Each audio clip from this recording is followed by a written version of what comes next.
Hello friends, welcome to Kargi classes. Date आज की 23 March 2021। देख लेते हैं इंडियन एक्सप्रेस के इंपॉर्टेंट आर्टिकल जो हम डिस्कस करेंगे एडिटोरियल और आइडिया पेज से। फर्स्ट आर्टिकल जो अभी हम डिस्कस करने वाले हैं वो है लिसन टू मिजोरम।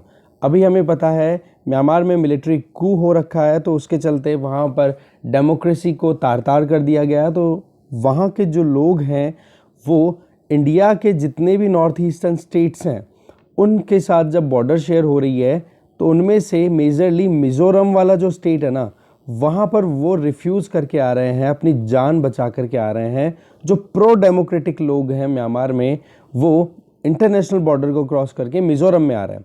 तो वहाँ पर मिज़ोरम के चीफ मिनिस्टर जिनका नाम है जोरमथंगा, उनके हिसाब से ये कहना है कि अब जल्दी से जल्दी दिल्ली को अपनी स्टैंड क्लियर कर देनी चाहिए, क्योंकि ये जो रिफ्यूजी क्राइसिस है ये लगातार चलता आ जाएगा। और इन्होंने साथ में अपनी एथनिसिटी को ध्यान में रखते हुए, क्योंकि इधर मिज़ोरम और इधर म्यांमार दोनों के बीच के जो दोनों तरफ के जो लोग हैं वो एक दूसरे से रिलेशनशिप भी रखते हैं। तो बोला हमारे रिश्तेदार अगर इधर आएंगे तो हम कैसे उनको रोक सकते हैं।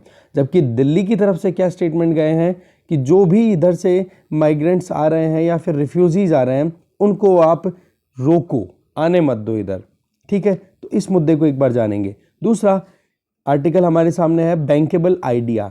बेड बैंक की बात की गई थी अभी जो बजट आया उसमें, कि जो एनपीएज हैं वो लगातार बढ़ते चले जा रहे हैं। दूसरी बात, जो पेंडेमिक की वजह से जो क्राइसिस है बैंकिंग सेक्टर में, उसको हम कैसे हैंडल कर सकते हैं।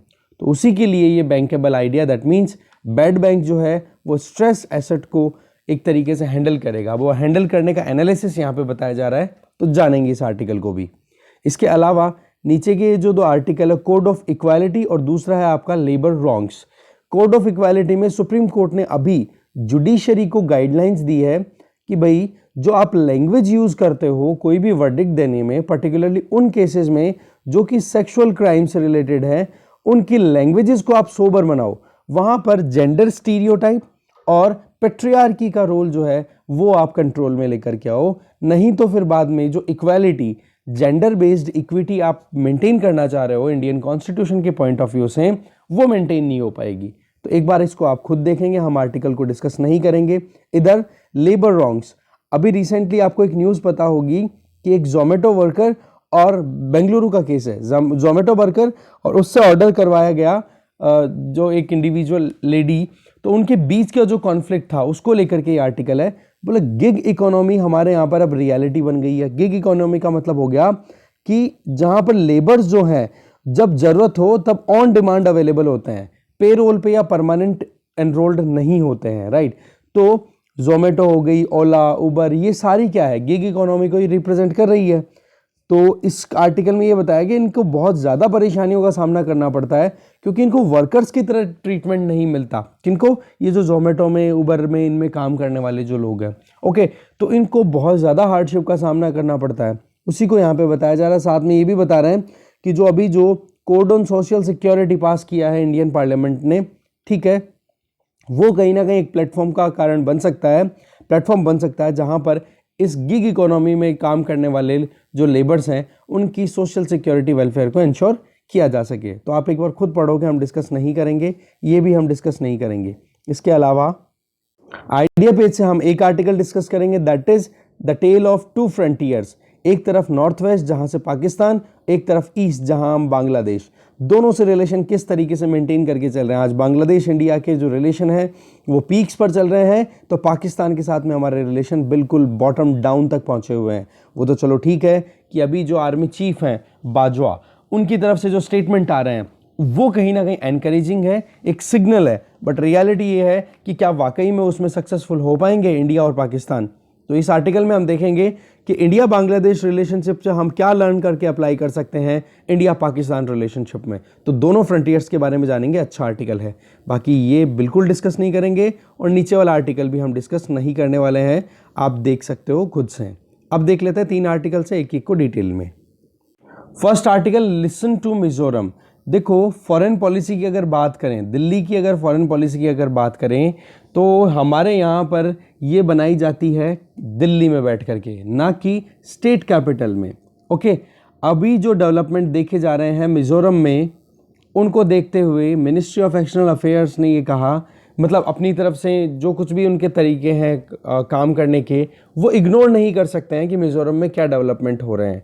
क्योंकि हमारा कंट्री जो कि नॉर्थ ईस्टर्न स्टेट्स जो हैं वो बॉर्डर शेयर करते हैं किसके साथ में, म्यांमार के साथ में। और म्यांमार में हमें पता है अभी कि जुंटा रूल फिर से आ चुका है, जिसकी वजह से वहाँ पर डेमोक्रेटिक या प्रो डेमोक्रेटिक लोग जो हैं, जो डेमोक्रेसी को फेवर कर रहे हैं, तो उन लोगों को वहाँ पर बहुत ज़्यादा हार्डशिप का सामना करना पड़ रहा है। तो उसके चलते उनका परसिक्यूशन हो रहा है, मतलब उनको देश निकाला करना पड़ रहा है, अपनी जान बचाने के लिए अपने देश को छोड़ करके आ रहे हैं। तो लगभग आप देखोगे इंडिया और म्यांमार के बीच में 1600 किलोमीटर की लंबी बॉर्डर है, और उसमें सबसे ज़्यादा बॉर्डर जो शेयर करता है इंडिया का एक ही स्टेट करता है, दैट इज़ मिज़ोरम, लगभग 500 किलोमीटर। तो अब इधर हमारी तरफ से तो मिज़ोरम आ गया स्टेट, उधर म्यांमार की तरफ से चिन स्टेट है, ठीक है, दोनों के बीच की बॉर्डर। तो इसके चलते क्या है, जो म्यांमार में जो लोग हैं जिनको परेशानी हो रही है जुंटा रूल से, वो लोग फिर माइग्रेट करके किधर आ रहे हैं, इधर मिज़ोरम की तरफ। और यही कहीं ना कहीं मेन चीज़ है। अब अगर डोमेस्टिक ट्रांजिशन अगर देखने को मिले, जैसे कि वहाँ पर पूरा इंटरप्शन हो चुका है ज़बरदस्त तरीके से, मतलब एक जो सिविलियंस हैं उनको मौत के घाट उतारा जा रहा है, तो प्रो डेमोक्रेसी प्रोटेस्टर्स हैं वो अपनी जान बचाने के लिए इधर उधर भाग रहे हैं। रही सही में ये बात तो ठीक है कि यूनाइटेड नेशन सिक्योरिटी काउंसिल का जो स्टेटमेंट आया है कि मिलिट्री को रिस्ट्रेंट शो करने की ज़रूरत है, मतलब कि म्यांमार में जो मिलिट्री रूल है, जुंटा रूल है, उनको अपने रिस्ट्रेंट, अपने आप पे लगाम लगाने की ज़रूरत है। उसको तो दिल्ली ने अपनी तरफ से एक तरीके से सपोर्ट कर दिया, पर अभी तक भी एक क्लैरिटी नहीं है कि दिल्ली क्या रिलेशन रखना चाहता है मिज़ोरम के साथ में। ओके, देखो मिज़ोरम और चिन स्टेट दोनों के बीच में एथनिसिटी शेयर्स भी बहुत ज़्यादा हैं, मतलब दोनों तरफ के जो लोग हैं वो एक जैसी कम्युनिटी के हैं, और उनके बीच में मैट्रिमोनियल रिलेशनशिप भी हैं कहीं ना कहीं। तो अपने रिश्तेदार को बचाने की कौन कोशिश नहीं करता, ये तो आप भी जानते हो। तो अभी जो जोरमथांग के द्वारा जो स्टेटमेंट दिया है अपनी तरफ से वर्चुअल मीटिंग में, उन्होंने क्या किया कि उधर से जो म्यांमार में national league for democracy NLD जो पार्टी है ना, वहाँ पे आंग सान सूची वाली पार्टी, उसमें जो जिन मार ओंग ये फॉरेन मिनिस्टर हैं, ठीक है, तो अभी उनको अंडर हाउस अरेस्ट किया हुआ है। तो उनके साथ में जो मिज़ोरम के चीफ मिनिस्टर हैं उनकी वर्चुअल कॉन्फ्रेंस हुई है, वर्चुअल मीटिंग हुई है। तो उसमें अपनी सॉलिडेरिटी एक्सप्रेस की है कि हम म्यांमार के लोगों के साथ में रहेंगे। तो अब यहाँ पर एक चीज़ जो आ रही है ना, वो ये कि ये जो कन्फ्रंटेशन है कि दिल्ली का रिलेशन क्या रहेगा जुंटा रूल के साथ में, वो क्लियर ना होना, और मिज़ोरम के चीफ मिनिस्टर के द्वारा ये स्टेटमेंट देना कि हम आपके साथ में सॉलिडेरिटी रखेंगे, हम आपके साथ में पूरा कोऑपरेशन रखेंगे, तो ये कहीं ना कहीं कुछ इश्यूज को हाईलाइट करता है। देखो, हम साउथ एशिया के अंदर स्ट्रॉन्गेस्ट डेमोक्रेसी है, तो लोग जो हैं हमारे आसपास में, चाहे श्रीलंका हो, चाहे पाकिस्तान हो, चाहे बांग्लादेश तो चलो स्टेबल है, चाहे म्यांमार हो, इन कंट्रीज़ में क्या है, जब भी कोई प्रॉब्लम आती है, डेमोक्रेसी के खिलाफ में कोई भी डेवलपमेंट होते हैं, तो यहाँ से लोग उड़ करके या फ्लाई करके या छोड़ करके उन कंट्रीज़ को हमारे यहाँ पर आते हैं कि हाँ, इंडिया में थोड़ी बहुत सेफ जगह हमें मिल जाएंगी। जैसे कि श्रीलंका से जो तमिल माइग्रेंट्स हैं वो आए हुए हैं, तमिल माइनॉरिटीज़ को निकालना पड़ा। हाँ, ये बात ठीक है कि इंडिया 1951 के रिफ्यूजी कन्वेंशन का सिग्नेटरी नहीं है, ना इस इंडिया की अपनी खुद की कोई असाइलम पॉलिसी है कि हम किसी को कोई शेल्टर प्रोवाइड कर देंगे कोई भी अगर आता है दूसरे कंट्री से हमारे यहाँ पे। पर फिर भी बहुत सारे जो आए हमारे यहाँ पर रिफ्यूजीज, जैसे कि तमिल, तिब्बतन, अफगान, इनको तो देखो हमने वेलकम किया। बट अभी जो चल रहा है ना, ह्यूमैनिटेरियन रिफ्यूजीज जो चल रहे हैं या फिर जो पॉलिटिकल रिफ्यूजीज हैं, उनको हम डिस्टिंग्विश नहीं कर पा रहे हैं इकोनॉमिक माइग्रेंट्स के साथ में। एक सेकेंड। तो एक तो ये क्लियर डिस्क्रिमिनेशन का ना होना, दूसरा रिलीजन के बेसिस पे डिस्क्रिमिनेट करना किसी भी माइग्रेंट इशू को। देखो, रोहिंग्याज को किस बेसिस पे हमने एक्सक्लूड कर रखा है कि भाई ये मुस्लिम्स हैं। हमारे यहाँ पर जो सिटीजनशिप अमेंडमेंट एक्ट आया उसमें क्या है, प्रोविज़न है कि कोई भी माइनॉरिटीज़ हमारे नियर नेबर्स इस्लामिक कंट्रीज से फ्ली करके इंडिया में आते हैं, हम उनको एक्सेप्ट करेंगे। मतलब इस्लामिक कंट्रीज़ में माइनॉरिटीज़ कौन हो गए, नॉन इस्लामिक्स, बोला उनको तो हम वेलकम करेंगे।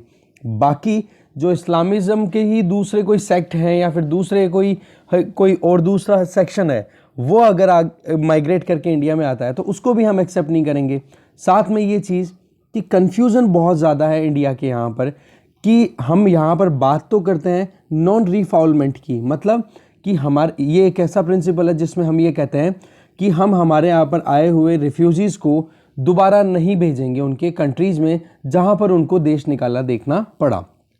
दूसरी तरफ हम रिलीजन का नाम लेकर के ये कहते हैं कि हमारे यहाँ पर जो भी रोहिंग्याज आए हुए हैं उनको डिपोर्ट हम करेंगे। तो ये एक कन्फ्यूज़न वाला पॉइंट निकल के आता है। रही सही में हम इस बात को सोच करके बहुत ज़्यादा गर्व महसूस करते हैं कि जो डेमोक्रेटिक क्वाड्रिलेटरल्स हैं, दैट मीन्स वो 4 कंट्रीज जो डेमोक्रेसी को प्रमोट करना चाह रहे हैं, रही सही में कौन से 4 कंट्री, ये क्वाड की जो बात हो रही है उसको यहाँ पे हाईलाइट करने की कोशिश कर रहे हैं। साथ में हमारे जो बॉर्डरिंग कंट्रीज़ हैं वो सारे अनस्टेबल कंट्रीज़ है, ज़्यादातर में कुछ ना कुछ चलते रहते हैं, ऊपर नीचे होता रहता है उनमें पॉलिटिकली या ह्यूमैनिटेरियन इश्यूज़ तो वहाँ पर नॉर्मल है। तो इस केस में रिफ्यूजीज़ के लिए एक ऑप्शन बचता है, वो है इंडिया।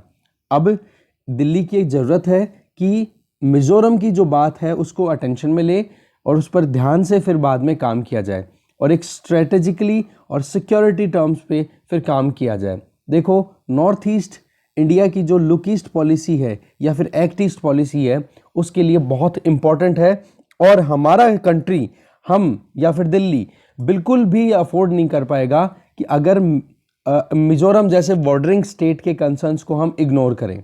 ठीक है, तो देखो बात यह है कि म्यांमार कैसे अपने आप को इम्प्रूव करे, वो एक सिचुएशन बनेगी, वो टाइम बताएगा, बट मिजोरम में जो कुछ भी हो रहा है हम उसको इग्नोर नहीं कर सकते। ठीक है, तो आगे चलते हैं।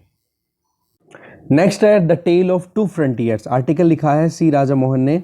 प्राइम मिनिस्टर नरेंद्र मोदी जी की अभी ढाका की जो विजिट, जो बहुत ही इम्पोर्टेंट टाइम पे हुई है, जब बांग्लादेश के एक तरीके से बांग्लादेश के तौर पे अपने आप को बनाना, उसके 50 साल का कंप्लीट होना, क्योंकि 1971 में पाकिस्तान से बांग्लादेश को इंडिपेंडेंट करवा लिया गया था। पहले ईस्ट पाकिस्तान हुआ करता था बांग्लादेश, फिर बाद में 1971 में इंडिया ने इंटरवीन करके और फिर बाद में इंडिपेंडेंट करा दिया। साथ में सेलिब्रेशन दूसरी तरफ हमारे यहाँ पर है कि जो नॉर्थ वेस्टर्न फ्रंटियर है उसके साथ में हमें अपार्ट हुए लगभग मोर देन 70 ईयर्स हो चुके हैं। 1947 में डिवीज़न हो गया था। तो एक तरफ तो 50 साल का एक्सपीरियंस और दूसरी तरफ 70 साल से भी ज़्यादा का एक्सपीरियंस, दोनों को अगर कंपेयर करें तो दोनों में बहुत ही ज़्यादा डिफरेंस देखने को मिल रहा है। अगर इकोनॉमिक सोशल प्रोग्रेस की बात करें तो बांग्लादेश आज जो 1972 के टाइम पे वर्ल्ड में मोस्ट पुअरेस्ट कंट्रीज़ में कंसिडर हुआ करता था, आज बांग्लादेश वर्ल्ड की टॉप 25 इकोनॉमीज़ में से कंसिडर होता है। इस डिकेड के चलते चलते मतलब टॉप 25 इकोनॉमीज़ में से एक हो जाएगा। तो एक तरफ पाकिस्तान जो अभी भी बहुत सारी क्राइसिस का सामना कर रहा है और उसके रिलेशन इंडिया के साथ में, दूसरी तरफ बांग्लादेश जो कि 50 साल पहले ही अपने आप को लिबरेट करा पाया था और 50 साल के अंदर इतनी प्रोग्रेस की है कि रिलेशन भी अच्छे हैं इंडिया के साथ में और सोशियो इकोनॉमिक जो इंडिकेटर्स हैं वो भी शानदार परफॉर्म करते हुए दिखाई दे रहे हैं।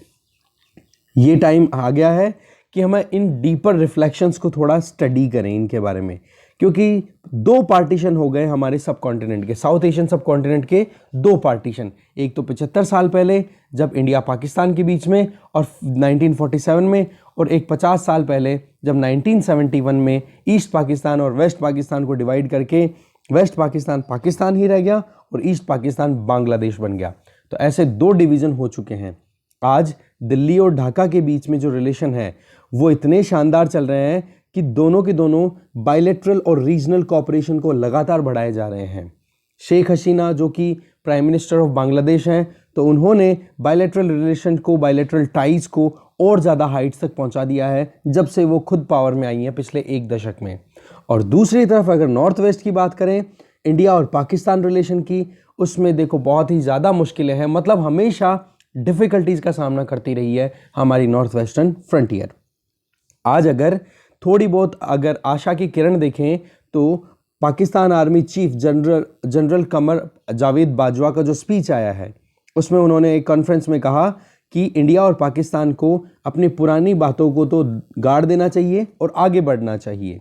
तो ये कहीं ना कहीं एक स्टेटमेंट देने में तो अच्छा लग रहा है, पर क्या इतना आसान होगा कि पुराने एक्सपीरियंसेस को बरी किया जाए? ये बहुत ही ज़्यादा मुश्किल है, क्योंकि जो मेन डाउट वाली बात है ना, जो स्केप्टिसिज्म है ना, वो ये इंडिया की तरफ से कि भाई आप जो ये क्रॉस बॉर्डर टेररिज्म है इसको क्यों नहीं रोकते हो।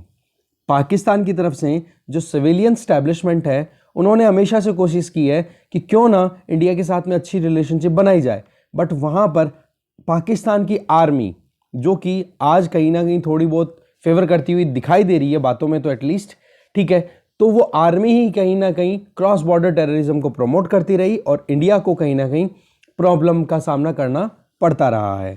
तो ये जो एक परसिस्टेंसी है ना, ये एक लगातार जो बना हुआ माहौल है वो बड़ा एक गड़बड़ काम कर देता है। दूसरी तरफ आप देखो पाकिस्तान और इंडिया के रिलेशनशिप के बीच में ये क्रॉस बॉर्डर टेररिज्म के अलावा एक और पेचीदा मुद्दा आ गया। वो क्या, 1971 में जब बांग्लादेश को लिबरेट करवाने की बात आई तो इंडिया ने बिना हिचक के अपना रोल प्ले किया था।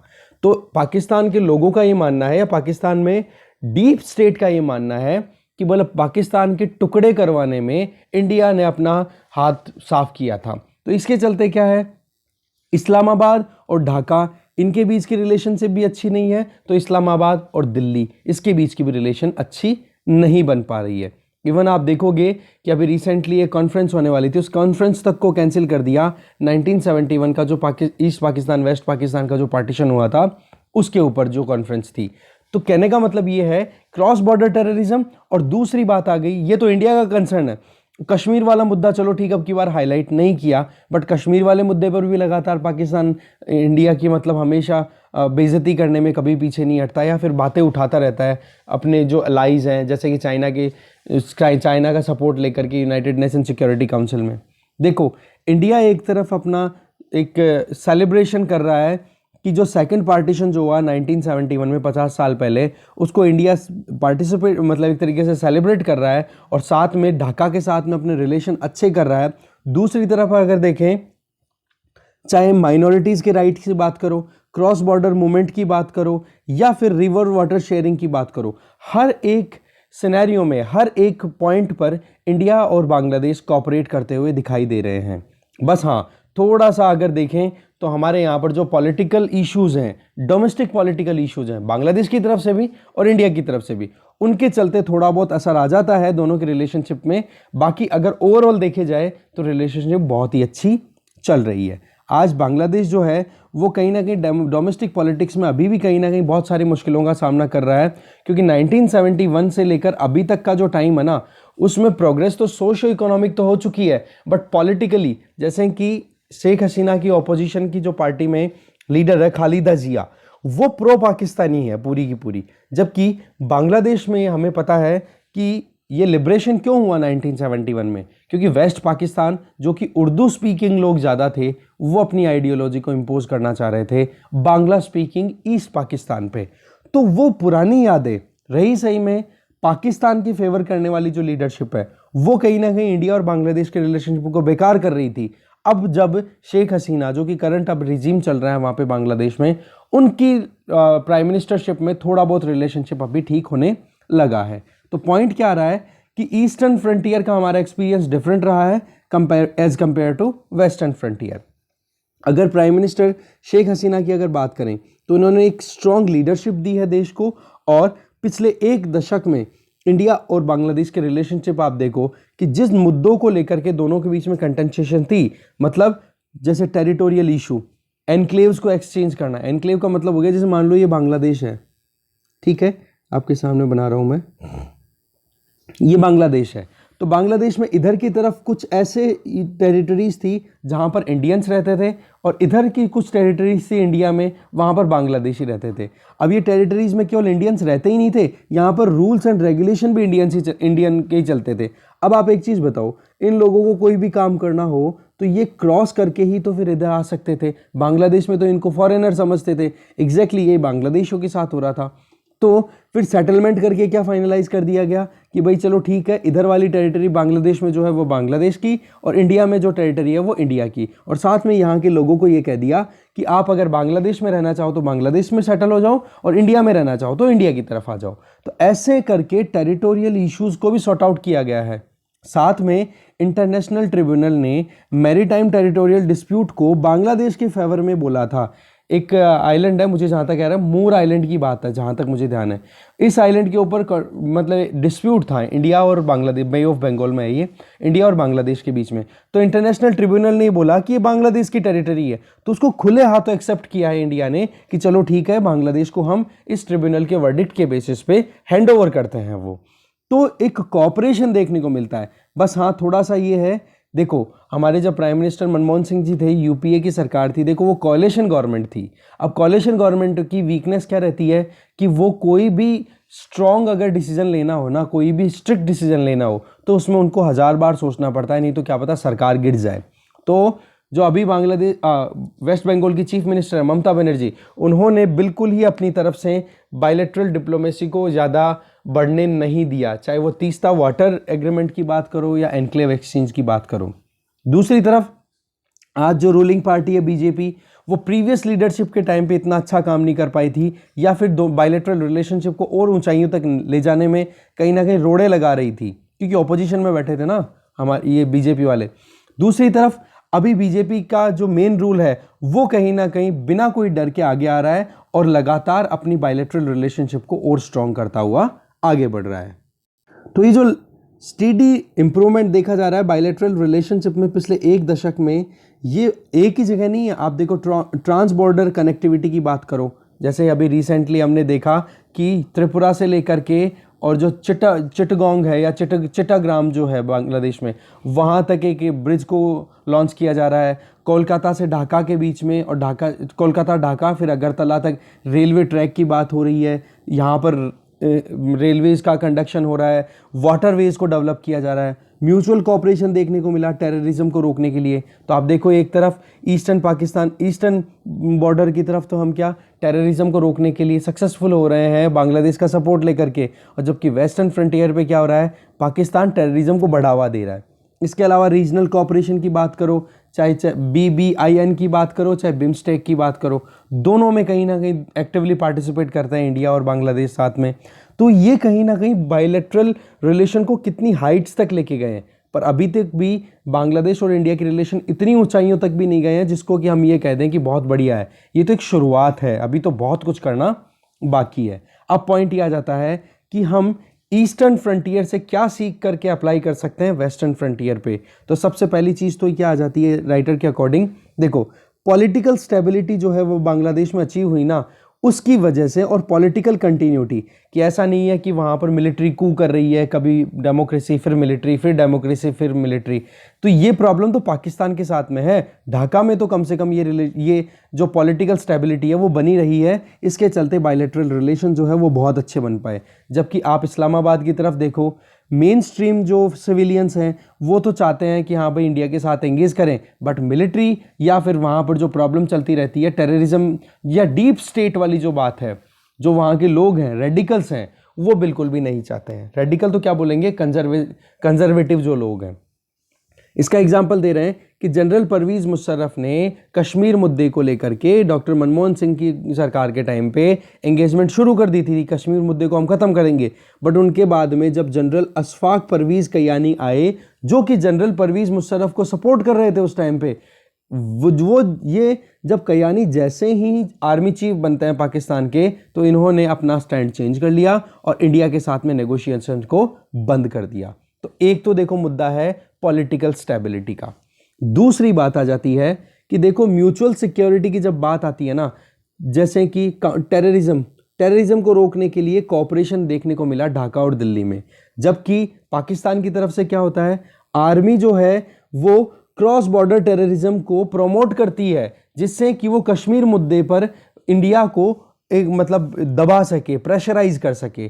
तो दोनों में कितना डिफरेंस है कि एक तरफ तो आप देखो कि बांग्लादेश जो है वो तो टेररिज्म को रोकने की बात कर रहा है, जबकि पाकिस्तान टेररिज्म को एक हथियार की तरह काम में ले रहा है। चलो ये तो गनीमत है कि अभी पाकिस्तान के ऊपर जो इकोनॉमिक प्रेशर बना हुआ है फाइनेंशियल एक्शन टास्क फोर्स का मान लो, या फिर IMF, वर्ल्ड बैंक या फिर दूसरे कंट्रीज़ का जो इनको लोन नहीं दे रहे हैं पाकिस्तान को, तो इसकी वजह से पाकिस्तान की जो स्टैब्लिशमेंट है वो अंडर प्रेशर है। उनको ये सोचने पर मजबूरी हो गई है कि अब इंडिया के साथ में हमें एंगेज करना ही पड़ेगा, नहीं तो हाल ख़राब होने वाले हैं। इसके अलावा तीसरा जो मुद्दा है वो ये कि जो इश्यूज हैं नेशनल इकोनॉमिक इंटरेस्ट को डीपॉलिटिसाइज करना, कि पॉलिटिक्स अलग और इकोनॉमिक इंटरेस्ट अलग। तो इसके चलते क्या हो गया, दिल्ली और बांग्लादेश के बीच में रिलेशनशिप है ना, वो तो देखो लगातार बढ़ रहे हैं, चाहे ट्रेड की बात करो, चाहे मूवमेंट ट्रांजिट की बात करो, या कनेक्टिविटी की बात करो। जबकि पाकिस्तान के साथ में क्या प्रॉब्लम है कि बायलैटरल कॉमर्शियल कॉपरेशन अगर कहीं पे होने की बात भी हुई है ना, तो पहले पॉलिटिक्स को बीच में घुसाया है। रही सही में जो डीप स्टेट है पाकिस्तान के अंदर, वो कहीं ना कहीं अपनी जो अपने खुद की, आप कहते हैं ना, अपनी खुद की रोटियां सेकने में पीछे नहीं हट रहा है, ठीक है ना। तो देखो, एक इकोनॉमिक इंटीग्रेशन के लिए अगर इंडिया पाकिस्तान साथ में आए तो घाटा क्या है, जबकि कश्मीर के क्वेश्चन को बीच बीच में उठाया जाता है तो उसके चलते, और रही सही में टेररिज्म को प्रमोट किया जाता है तो उसके चलते क्या हो जाता है, फिर बाद में गड़बड़ हो ही जाती है। अब देखो, जनरल बाजवा ने जो अपना स्टेटमेंट दिया है, अगर वो जियो इकोनॉमिक्स पॉइंट ऑफ व्यू से सोच रहे हैं और इसी पे अगर वॉक फॉर द टॉक हो जाता है, मतलब जो बात कही है उसको इम्प्लीमेंट करने में अगर आगे बढ़ते हैं, तो ये एक अच्छी चीज़ होगी और दिल्ली इस मौके को बिल्कुल भी नहीं मतलब मिस करेगा। और यही चीज़ हम देख भी रहे हैं कि अफगानिस्तान में ये जो अब 2-4 दिन के अंदर मीटिंग होने वाली है ना, अफगानिस्तान पीस टॉक, तो उसमें हमारे एक्सटर्नल अफेयर मिनिस्टर और पाकिस्तान के एक्सटर्नल अफेयर मिनिस्टर कुरैशी वो मीटिंग भी करने वाले हैं साइड लाइन्स में। तो ये चीज़ क्लियर है कि इंडिया तो खुद पीसफुल को एग्जिस्टेंस को इंश्योर करना चाहता है। ओके, आगे चलते हैं। नेक्स्ट आर्टिकल है बैंकेबल आइडिया। आर्टिकल लिखा है सौम्यकांति घोष। देखो, अगर हम थोड़ा याद करें तो इंडियन बैंक्स को अभी रिटर्न ऑफ किया गया था। रिटर्न ऑफ का मतलब क्या होता है, कोई भी बैलेंस शीट आप बना रहे हो और उसमें कुछ चीज़ें ऐसी हैं जो कई सालों से लगातार चलती आ रही हैं और वो आपकी बैलेंस शीट को बिगाड़ रही है, मतलब वो नेगेटिव इंपैक्ट डाल रही है आपकी बैलेंस शीट को। तो आप क्या करते हो, वो नेगेटिव कंटेंट को बाहर निकाल देते हो और एक अलग ही शीट तैयार कर लेते हो और इस बैलेंस शीट को आपने करेक्ट किया। अब ये जो सेपरेट आपने निकाला है ना, ये जो भी कंटेंट नेगेटिव था, इसको हम बैड लोन बोल दें या स्ट्रेस्ड एसेट बोल दें, तो बैंकों ने इसको बाहर निकाला तो इसको बोल दिया जाता है रिटर्न ऑफ। मतलब कि लोन जो है, जो बिल्कुल डेड हो गया है, जिसका चांस ही नहीं है कि रिकवर हो पाए, तो उसको आप अपनी बैलेंस शीट से बाहर निकाल दो। तो वही चीज़ की गई हमारे यहाँ पर। अच्छा, ये चीज़ कोई अभी की नहीं है, पैंडेमिक से पहले ही ये चीज़ कर ली गई थी। दूसरा, नॉन परफॉर्मिंग एसेट्स का तो जो डर था कि पैंडेमिक की वजह से और बढ़ेंगे, तो वो तो डाउट था ही नहीं, क्योंकि लोगों के पास में या फिर जो भी बिजनेस इंडस्ट्रीज़ हैं उनके पास में पैसा था ही नहीं, मनी सर्कुलेट ही नहीं हो रही थी, तो वो टाइम पे रीपे ही नहीं कर पाए, ना तो प्रिंसिपल अमाउंट को ना इंटरेस्ट को। तो ऐसे चलते जो तीसरे क्वार्टर तक आते आते एनपीएज हैं वो लगातार बढ़ रहे हैं और हमें पता है कि सितंबर 2021 में लगभग 13.5% तक जो है वो एनपीएज होने वाले हैं। तो ये एक बहुत बड़ी चिंता का कारण था, पर फिर भी इस 13.5% एनपीए को या स्ट्रेस्ड एसेट को टैकल करने के लिए बातें तो बहुत हो रही थी, बट थोड़ी सी रिलीफ मिलने वाली जो बात थी या फिर रिलीफ मिलने वाला आउटकम था वो बजट अनाउंसमेंट में, जिसमें कि एक बैड बैंक को स्टैब्लिश करने की बात कर दी, जिसको हम asset reconstruction and asset management company के तौर पे जानते हैं। तो इसमें यह बात आ गई कि हमारे बैंकिंग सिस्टम में क्या पॉजिटिव, ये जो बैड बैंक का जो अनाउंसमेंट है इससे क्या पॉजिटिव हो सकता है। तो राइटर यहाँ पे कुछ रीजंस बताते हैं। देखो, इंडियन बैंक्स की अगर बात करें या ग्लोबल बैंक्स की अगर बात करें तो कैपिटलाइजेशन तो पेंडेमिक से पहले ही हो गया था। कहने का मतलब बैंकों को पैसा प्रोवाइड करना, ठीक है, जिसमें कि बैंक अपनी बैलेंस शीट को मेंटेन कर सकें, तो वो काम तो पहले ही हो गया था। दूसरा, इंडियन बैंक्स की अगर बात करें तो आज बफर स्टॉक की बात करें तो इंडियन बैंक्स के पास में बफर कम नहीं है। और बफर क्या होता है, एक तरीके से बैंक्स के पास में एक स्टोरेज, एक बड़ा अमाउंट, जिससे कि वो कोई भी स्ट्रेस्ड एसेट बने, मान लो किसी को कोई लोन दिया है तो उस लोन की रिकवरी नहीं हो पाए तो बैंक है वो बर्बाद ना हो, तो उसके लिए वो अपने पास में जो सिक्योरिटी मनी रखते हैं खुद के लिए कि भाई अगर कोई भी अनफोर्सीन सर्कमस्टांस आ जाएगी तो कम से कम बैंकिंग की जो फंक्शनिंग है वो तो कम से कम ना रुके। तो वो भी अच्छा खासा मैनेज कर रखा था हमारे बैंकों ने। तीसरा, एक इंडिपेंडेंट रिसर्च ने ये बताया कि इस टाइम पर मिडिल क्लास है ना वो लगातार ग्रो कर रही है। एशियन हाउस होल्ड्स में अगर बात करें तो आज लगभग 2/3 जो पॉपुलेशन है ना एशिया में, वो लगभग क्या है, केवल और केवल मिडिल क्लास ही है। रही सही में टोटल इकोनॉमी की बात करें एशिया में, जितनी भी इकोनॉमी है एसेट वाइज, फाइनेंशियल एसेट की बात करूँ ना, जिसमें आप डिस्पोजेबल इनकम को भी कंसिडर कर सकते हो, जो आप पैसा खर्च कर सकते हो टैक्स वैक्स देने के बाद में। और दूसरा हो जाता है पर्सनल फाइनेंशियल एसेट, खुद के कितने पैसे हैं, कितना एसेट आपने बनाया हुआ है। अगर इनको ओवरऑल देखोगे ना तो 2025 आते आते एशिया में लगभग 69 ट्रिलियन डॉलर का ये पूरा सेगमेंट तैयार हो जाएगा, जो कि वर्ल्ड के 3/4 मतलब वर्ल्ड में जितनी भी हाउस होल्ड एसेट रहेगी ना उसका 75% तो एशिया में रहने वाला है। इसकी वजह क्या है? चाइना और इंडिया में मिडिल क्लास का ग्रो करना, और ये दोनों मोस्ट पॉपुलस कंट्री हैं वर्ल्ड के। दोनों बिलियन मतलब दोनों की पॉपुलेशन मिला के लगभग 3 बिलियन के लगभग पॉपुलेशन है, जो जबकि टोटल वर्ल्ड की पॉपुलेशन लगभग 8 बिलियन के लगभग, 8 साढ़े 8 के लगभग, या फिर 9 हो सकती है अभी करंटली, क्योंकि सेंसस का भी डेटा आएगा थोड़ा और क्लियर हो पाएगा। तो ऐसे में क्या हो रहा है कि ग्लोबल टोटल में एशिया का रोल बहुत इंपॉर्टेंट है, और एशिया में इंडिया का रोल बहुत ज़्यादा इंपॉर्टेंट है। आज जितने भी बिजनेस मॉडल्स हैं उनमें से कई एक्सपेरिमेंट किए गए हैं, और इनमें ये भी, और बिजनेस मॉडल में क्या ध्यान दिया जाता है कि भाई कस्टमर को क्या फ़ायदा हो रहा है, पैसा टाइम पे रिटर्न हो रहा है कि नहीं हो रहा है, परफॉर्म कैसे कर रही है इकोनॉमी। तो ये चीज़ें कहीं ना कहीं पेंडेमिक के टाइम पे और अच्छे से एक्सपोज हुई है। तो 3 चीज़ें।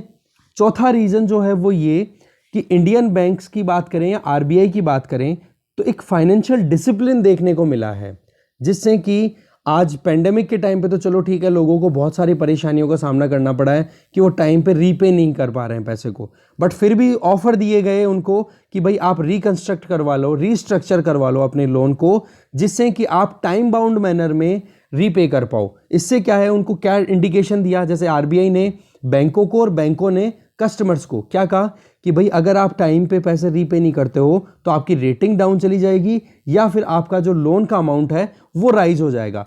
तो एक टाइम टू टाइम लोगों को अलर्ट करके रखना, इससे क्या हो गया, वेगनेस नहीं आई, क्लैरिटी बनी रही कि वाकई में बैंकों को हमें पैसा चुकाना है अगर हमने लोन लिया है, और अगर नहीं चुकाएंगे तो फिर बाद में मुश्किलें बढ़ती चली जाएगी। तो इसके चलते क्या हुआ है कि लोगों ने अपने पैसे को ज़्यादा से ज़्यादा हद तक टाइम पे करने की कोशिश, रीपे करने की कोशिश की है। देखो ये बात ठीक है कि अभी करंटली इसमें कोई ज़्यादा कोई सक्सेस मिली नहीं है, प्रॉमिसिंग तो था ये कि हाँ लोगों को अलर्ट करना या फिर रीस्ट्रक्चर कर देना लोन को, बट फिर भी एक अपनी तरफ से जो एक क्लैरिटी थी बैंकिंग सिस्टम में वो काबिले तारीफ थी। दूसरी, आरबीआई की तरफ से जो मॉनेटरी मैनेजमेंट किया गया वो बहुत ही अच्छा रहा, जिसको हम बार बार डिस्कस करते हैं कि एक अकोमोडेटिव पॉलिसी तैयार कर रखी है आरबीआई ने, और बिल्कुल भी ये चीज़ दिमाग से निकाल रखी है कि अभी हमें इन्फ्लेशन को ध्यान में रखना है या कुछ और। अभी दिमाग में क्या है, इकोनॉमी में मनी सर्कुलेशन होनी ज़रूरी है। मनी सर्कुलेट होगी तो लोगों के हाथ में पैसा अपने आप जाएगा और लोग अपने आप ही अपने लोन्स को रीपे कर देंगे। देखो बजट में जो अनाउंसमेंट हुए हैं ना, उनकी इंपॉर्टेंस कुछ ऐसी है, एक सेकेंड, कि ये जो बैड बैंक का आइडिया है ये ग्लोबल प्रैक्टिसेस को ध्यान में रख के किया जा रहा है, जिसमें एआरसी और एएमसी स्ट्रक्चर के बेसिस पे हमारे यहाँ पर जब एक्ट पारित हो जाएगा तो नेशनल एसेट रिकंस्ट्रक्शन कंपनी के नाम से एनएआरसी स्टैब्लिश कर दिया जाएगा, जो कि स्ट्रेस्ड एसेट्स को एक्वायर करेगा और एग्रीगेट करेगा, मतलब इकट्ठा करना और उनको कैलकुलेट करना कि हाँ इतना एसेट हमारा यहाँ पर एसेट स्ट्रेस में है। फिर ये जो पूरा प्रोविजन, और कहाँ से कलेक्शन होगा, ये सारा का सारा बैंकों से या जो भी लेंडर्स हैं जिन्होंने उधार दिया हुआ है उन एसेट्स को, जो कि अब स्ट्रेस्ड एसेट हो गए हैं, मतलब वो एसेट्स जो कि रीपे नहीं कर पा रहे हैं अपने लोन के अमाउंट को। फिर इसके बाद में एआरसी का ये काम हो गया, फिर ये काम फिर नेक्स्ट जो काम करेगा वो एनएएमसी करेगा, जिसका फुल फॉर्म हो गया नेशनल एसेट मैनेजमेंट कंपनी, जहां पर स्किल्ड प्रोफेशनल वर्कर्स या स्किल्ड प्रोफेशनल इंडिविजुअल्स काम करेंगे, जो कि स्ट्रेस्ड एसेट रेजोल्यूशन का काम करेंगे। दैट मीन्स कि हाँ अब कैलकुलेशन हो गया, एग्रीगेशन हो गया, इतना अमाउंट का वो एसेट है और अब उस एसेट को हम कैसे रिजॉल्व कर सकते हैं। इसके लिए देखो वो अब इसके लिए क्या किया जाएगा, ये एक तरीके से बैड बैंक का स्ट्रक्चर है, ये 2 पार्ट हो गए बैड बैंक के, ठीक है ना। बैड बैंक का मतलब क्या हो गया कि बैड लोन्स को रिकवर करने वाला बैंक। तो यहां पर आप देखोगे स्ट्रेटेजिक इन्वेस्टर्स को भी अट्रैक्ट किया जाएगा बैड बैंक में इन्वेस्ट कराने के लिए। अब देखो सारा काम करना है तो पैसे की जरूरत तो पड़ेगी ही ना, तो स्ट्रेटेजिक इन्वेस्टर कि जो लोग कुछ मुनाफा कमाना चाह रहे हैं, सोच समझ करके इन्वेस्ट करना चाह रहे हैं, उनको अट्रैक्ट करना। इसके अलावा अट्रैक्टिव इंस्टीट्यूशनल फंडिंग, मान लो कि कोई बैंक्स पार्टिसिपेट करना चाह रहे हैं, कोई प्राइवेट सेक्टर का इंडिविजुअल पार्टिसिपेट करना चाह रहा है तो वो भी पैसे लगा सकता है। स्पेशल सिचुएशन फंड्स को क्रिएट किया जाएगा कि हाँ एक ये मान लो कोई एसेट है, अभी विजय माल्या का कोई एसेट है, कोई बड़ी बिल्डिंग है किंगफिशर की, तो उसका ऑक्शन करना है, तो उस टाइम पे सिचुएशन क्या बन के आ रही है उसके हिसाब से फंड तैयार करना। या फिर स्ट्रेस्ड एसेट फंड, इस तरीके की स्ट्रक्चर को क्रिएट किया जाएगा और साथ में रेजोल्यूशन प्रोसेस में पार्टिसिपेशन भी बिल्कुल ओपन रखा जाएगा कि कोई भी पार्टिसिपेट कर सकता है। तो नेट इफेक्ट क्या आएगा, अप्रोच क्या रहेगी कि कैसे भी करके एक ओपन आर्किटेक्चर तैयार किया जाए जिससे कि एक वाइब्रेंट मार्केट तैयार हो स्ट्रेस्ड एसेट के लिए। मतलब देखो एसेट जो है वो बर्बाद तो हो गया, बैड लोन में कन्वर्ट हो गया, टाइम पे पैसा नहीं दे पा रहा है, बट उसको एक रिवाइवल तो दिया ही जा सकता है ना, मैनेजमेंट को चेंज करके, उसको लिक्विडेट करके, बहुत सारे तरीके हैं। तो ये ही चीज की जाएगी बैड बैंक के द्वारा।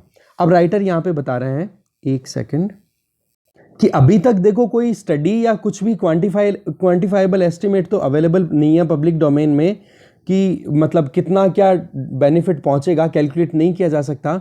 बट अभी तक रिपोर्ट्स न्यूज़ जो भी आई है उनके हिसाब से अगर अपन कैलकुलेट करें तो देखो इसमें जो प्रोविजन किया जाएगा, जो बैड लोन जो भी होगा ना, उस जब बैड बैंक उसको लेगा, मतलब बैंकों की जो खराब बैलेंस शीट है उसमें से जो एनपीएज हैं उनको जब बैड बैंक रिजॉल्व करने की बात करेगा तो शुरुआत में पहली बार में तो देखो 100% प्रोविजन लेगा। कहने का मतलब जितनी वैल्यू का वो एसेट है उसी को रिजॉल्व करने की कोशिश करेगा।